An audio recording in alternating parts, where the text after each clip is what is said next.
গত কয়েকদিন ধরে শীতের তীব্রতা বাড়ায় রাজধানী সহ সারা দেশেই বেড়েছে জ্বর, সর্দি, কাশি, শ্বাসকষ্ট, ব্রঙ্কাইটিস, নিউমোনিয়া, অ্যাজমা সহ চর্মরোগীর সংখ্যা।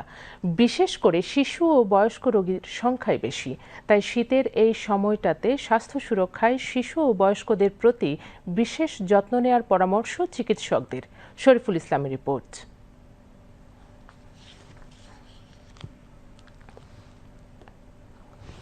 কমছে, জ্বরও কমছে। ৯ বছরের শিশু আনোয়ার ৩ দিন থেকে ভর্তি আছে রাজধানীর শিশু হাসপাতালে। প্রচণ্ড জ্বর, কাশি ও তীব্র শ্বাসকষ্ট হলে গাজীপুরের চিকিৎসকরা ঢাকায় পাঠানোর পরামর্শ দেন। শিশু হাসপাতালের পরীক্ষা নিরীক্ষায় নিউমোনিয়া ধরা পড়ে। পৌষের শুরু থেকেই সারা দেশে শীতের তীব্রতা বাড়ায় ঠান্ডাজনিত রোগের প্রকোপ বেড়ে গেছে।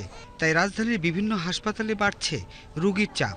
বাচ্চার হঠাৎ করে মনে মুখ পেট ফুলা গেছিল, তারপরে মনে ডাক্তারে দেখানো করে ডাক্তারে বলছে যে হার্টের পাশে ফুসফুসে পানি জমে গেছে, অনেক শ্বাসকষ্ট বেড়ে গেছিলো। তারপরে তাড়াতাড়ি করে আইসি রুমে নিছিল। মঙ্গলবার দিন ভর্তি হয়েছি, অবস্থা খুবই খারাপ ছিল। এখন আলহামদুলিল্লাহ অনেকটাই সুস্থ। চিকিৎসা নিতে আসা বেশিরভাগ রোগী শিশু। শ্বাসতন্ত্রের নানা ধরনের সংক্রমণ ও নিউমোনিয়ায় আক্রান্ত হচ্ছেন তারা। বেড়ে গেছে জ্বর, সর্দি, কাশি, ব্রনকাইটিস, অ্যাজমা সহ চর্মরোগীর সংখ্যা। চিকিৎসকরা বলছেন আক্রান্ত হওয়ার পর সঠিক সময়ে চিকিৎসা নিতে না আসায় বাড়ছে জটিলতা। এই সময় অ্যাজমার এক্সাজারবেশনের প্রকোপও বেড়ে যায়। অনেক সময় দেখা যায় যে কারো ডাস্টে যাদের এলার্জি থাকে, অনেক সময় এই সময় অন্য সময় কার্পেট ইউজ করে না, এই সময় কার্পেট ইউজ করছে। এলার্জিজনিত স্কিনের ডিজিজটা অনেকেই বেড়ে যায়।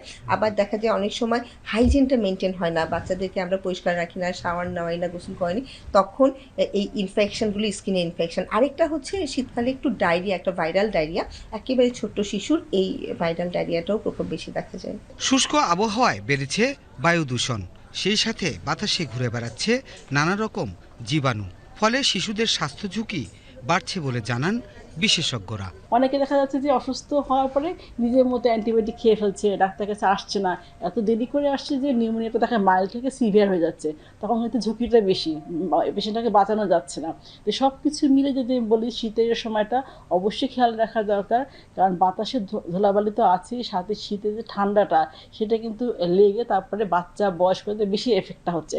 আর যারা কর্মজীবী আছে বা বাইরে বেরোচ্ছে তাদেরও খেয়াল রাখা দরকার শীতের সময়টা, বা সাবধানে একটু চলাফেরা করার জন্য। তাই শীতের এই সময়টাতে শিশুদের স্বাস্থ্য সুরক্ষায় বাড়তি যত্ন নেওয়ার পরামর্শ চিকিৎসকদের। Shariful Islam, BTV news, Dhaka.